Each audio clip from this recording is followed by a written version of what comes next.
এখানকার ছেলে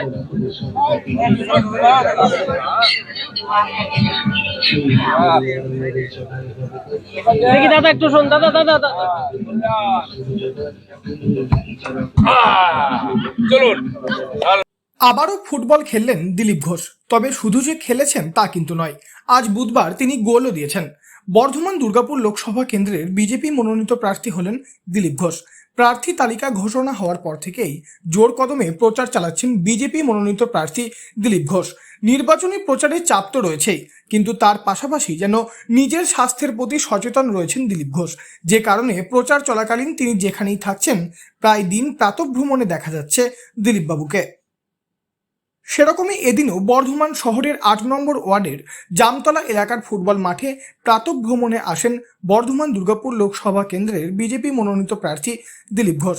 এর আগেও তাকে বর্ধমান শহরের টাউন হল ময়দান, মোহনবাগান মাঠ সহ আরও বেশ কিছু মাঠে প্রাতঃভ্রমণ করতে দেখা গিয়েছে।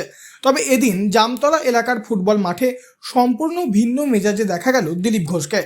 সকালে যেন একদম খুশ মেজাজে ছিলেন দিলীপ ঘোষ। এর আগে দিলীপ ঘোষকে ব্যাট হাতে ক্রিকেট খেলতে এবং ফুটবল খেলতেও দেখা গিয়েছিল।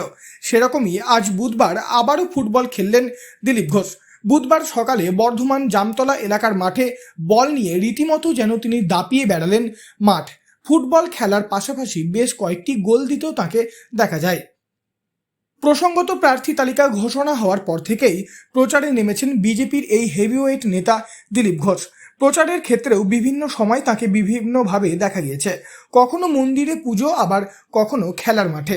রীতিমতো জোর কদমে তিনি শুরু করেছেন ভোট প্রচার। সেরকমই আজ বুধবার বর্ধমান ৮ নম্বর ওয়ার্ডের জামতলা এলাকার মাঠে তিনি প্রাতঃভ্রমণ করেন। তারপর ফুটবল খেলেন দিলীপ ঘোষ এবং পরবর্তীতে বর্ধমানের নতুন পল্লী এলাকায় চায়ে পে চর্চাতে অংশগ্রহণ করেন। সেখানে তিনি জনসাধারণের সঙ্গে কথা বলেন, ছবি তোলেন এবং পরবর্তীতে তার অন্য কর্মসূচির জন্য তিনি বেরিয়ে যান।